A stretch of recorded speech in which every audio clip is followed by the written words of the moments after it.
Video सभी young generation के लोगों को देखना चाहिए जो बॉयफ्रेंड गर्लफ्रेंड कल्चर पे बिलीव करते हैं, जो शादी से पहले संबंध बनाते हैं और अपने वीकेंड एंजॉय करने के बाद कॉन्ट्रासेप्टिव पिल्स का इस्तेमाल करते हैं और अबॉर्शन किट्स का इस्तेमाल करते हैं सेल्फ यूज वाले बच्चा गिराने के लिए। और बाद में जब शादी होती है उसके बाद उन्हें कई तकलीफों का सामना करना पड़ता है।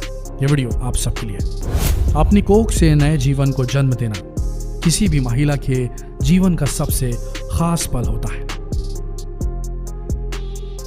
इस एहसास के लिए प्रेगनेंसी के दौरान वो कई सपने सजाती है। महिला के मन में जानने की काफी उमंग होती है कि गर्भ किस तरह से पल रहा है, उसका विकास किस तरह से हो रहा है, वो क्या कर रहा है। सबसे पहले जानते हैं कि प्रेगनेंसी के लिए कौन सा समय सही होता है। ओव्यूलेशन का समय यह पीरियड के 6 से 14वें दिन के बीच होता है, यानी इसके 1-2 दिन पहले संबंध बनाने से प्रेग्नेंट होने की संभावना बहुत अधिक होती है। इस समय स्पर्म और एग के मिलने से फर्टिलाइजेशन के चांसेस सबसे अधिक होते हैं। ट्यूब में फर्टिलाइजेशन होने के 5-6 दिन के अंदर भ्रूण गर्भाशय में आकर सतह पर चिपक जाता है, जिसे इम्प्लांटेशन कहा जाता है।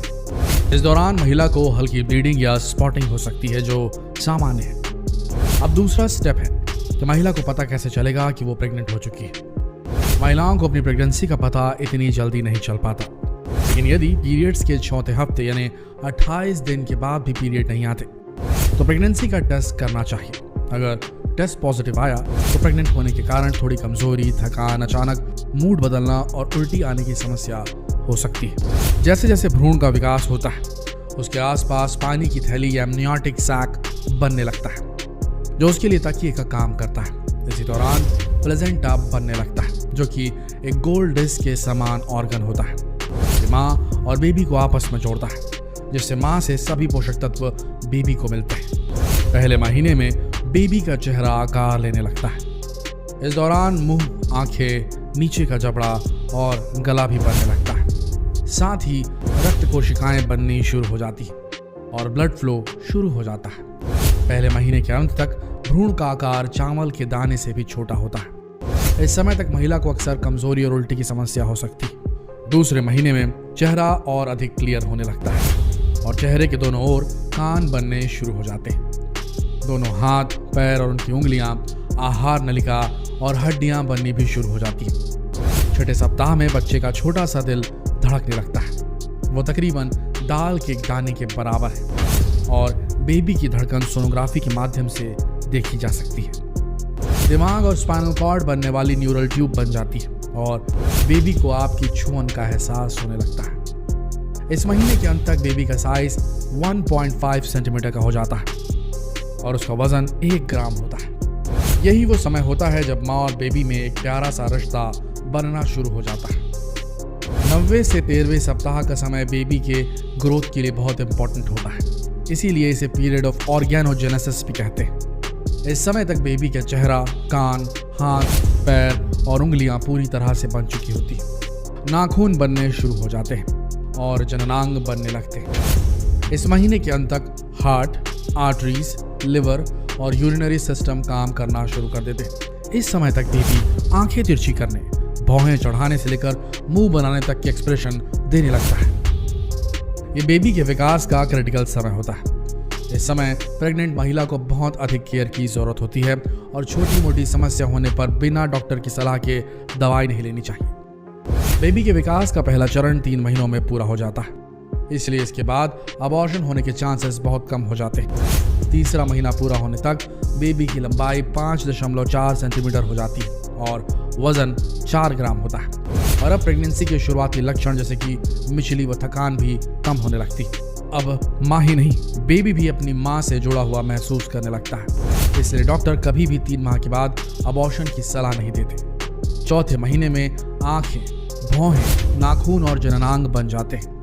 दांत और हड्डियां मजबूत होने लगते हैं। अब बेबी सिर घुमाना, अंगूठा चूसना आदि शुरू कर देता है। इस महीने फीटल डॉपलर मशीन से माँ बच्चे की धड़कन को पहली बार सुन सकती है और डॉक्टर आपको डिलीवरी की तारीख दे देते हैं।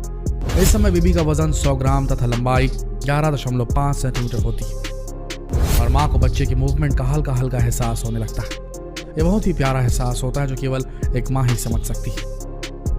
5वें महीने में सिर के बाल बनने शुरू हो जाते हैं। कंधा, कमर और कान बालों से ढके होते हैं। ये बाल बहुत मुलायम और भूरे रंग के होते हैं। ये बाल जन्म के बाद पहले सप्ताह तक झड़ जाते हैं।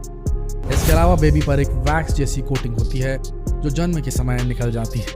इस समय तक बेबी की मांसपेशियां विकसित हो जाती है, इसलिए वो हलचल शुरू कर देता है जिसे माँ महसूस कर सकती है। महीने के अंत तक वजन 300 ग्राम और लंबाई 16.5 सेंटीमीटर तक हो जाती है। 6ठे महीने में बेबी का रंग लाल हो जाता है, जिसमें से आर्टरीज दिखाई देती है। इस समय बेबी के महसूस करने की क्षमता बढ़ जाती है और वो साउंड या म्यूजिक को महसूस कर उस पर रिएक्ट करने लगता है। इसलिए माँ को सलाह दी जाती है कि वो हमेशा अच्छा म्यूजिक सुने और अच्छी अच्छी कहानियाँ तेज आवाज में पढ़े। देखा जाए तो यहीं से बच्चे में संस्कारों की नींव डाली जा सकती है। 7वें महीने में बेबी में फैट बढ़ने लगता है। उसकी आवाज़ सुनने की क्षमता और अधिक बढ़ जाती है। वो लाइट के लिए भी रिएक्शन देता है और जल्दी जल्दी अपनी पोजीशन चेंज करता है। इस समय तक बेबी का काफ़ी विकास हो चुका होता है और अगर किसी कारण से प्रीमेच्योर डिलीवरी हो जाए तो वो जीवित रह सकता है। 8वें महीने में बेबी की हलचल और अधिक बढ़ जाती है, जिसे माँ बहुत अच्छे से महसूस कर सकती है। इस समय दिमाग का विकास तेजी से होता है और वो सुनने के साथ देख भी सकता है। फेफड़ों के अलावा अन्य सभी शारीरिक अंगों का विकास पूरा हो चुका होता है। बेबी अक्सर किक मारता है और माँ के पेट पर बच्चे की मूवमेंट को देखा जा सकता है। इस महीने में बेबी का वजन 1700 ग्राम होता है और लंबाई 42 सेंटीमीटर होती है। ये टाइम हर महिला की जिंदगी का सबसे खास समय होता है, जब वो हर पल अपने बच्चे को अपनी बाहों में देखने के सपने संजोती है। 9वें महीने में बच्चे के फेफड़े भी पूरी तरीके से बन चुके होते हैं। शरीर में हलचल बढ़ जाती है। पलकें झपकाना, आंखें बंद करना, सिर घुमाना और पकड़ने की क्षमता भी विकसित हो जाती है। इस महीने के अंत तक यूट्रस में जगह कम होने के कारण बेबी की हलचल कम होने लगती है। इस समय बच्चे का वजन 2600 ग्राम और लंबाई 47.6 सेंटीमीटर तक हो सकती है। जब डिलीवरी का समय आ जाता है तो माँ को दर्द होना शुरू हो जाता है और ये दर्द कई हड्डियों के एक साथ टूटने जैसा होता है। अब बेबी दुनिया में आने के लिए तैयार हो जाता है और धीरे धीरे नीचे आने लगता है। जन्म के समय नॉर्मल सिचुएशन में बेबी का सिर पहले बाहर आता है और फिर धीरे धीरे पूरा बच्चा बाहर आ जाता है। इसके बाद बच्चे और माँ को जोड़ने वाली नाल को काट दिया जाता है और जैसे ही एक बच्चा दुनिया में आंखें खोलता है और रोता है तो उसके रोने की आवाज़ से माँ उस बेतहाशा दर्द को भूल जाती है जो उसने कुछ समय पहले सहा था। कहा जाता है कि माँ बनने के बाद एक औरत का दूसरा जन्म होता है और ये बिल्कुल सही है, क्योंकि माँ बनने के बाद एक औरत की जिंदगी पूरी तरह बदल जाती है। तो अब आप सब जान गए होंगे कि माँ के पेट में बच्चे का विकास कैसे होता है। आप सबसे हाथ जोड़कर विनती है, खासकर यंग जनरेशन से, कि किसी की जिंदगी यूं इस तरीके से खत्म नहीं करनी चाहिए। अनैतिक संबंध बनाकर अबॉर्शन करना बहुत बड़ा अपराध है। ये न हमारे समाज में कभी था, न रहना चाहिए। आप सबसे हाथ जोड़कर विनती है कि जीवन के मूल्य को समझिए और अबॉर्शन और इस तरीके की चीजों को करने से बचें। बेटा बेटी में फर्क ना करें, ये भी जरूरी है। और जितना हो सके इस बहुत महत्वपूर्ण वीडियो को देश भर में शेयर करें, फेसबुक पर, व्हाट्सएप पर, यूट्यूब पर, ताकि युवा पीढ़ी जागरूक हो सके। मिलते हैं अगले वीडियो में, तब तक के लिए आप सबका इस वीडियो के अंत तक बने रहने के लिए दिल से धन्यवाद।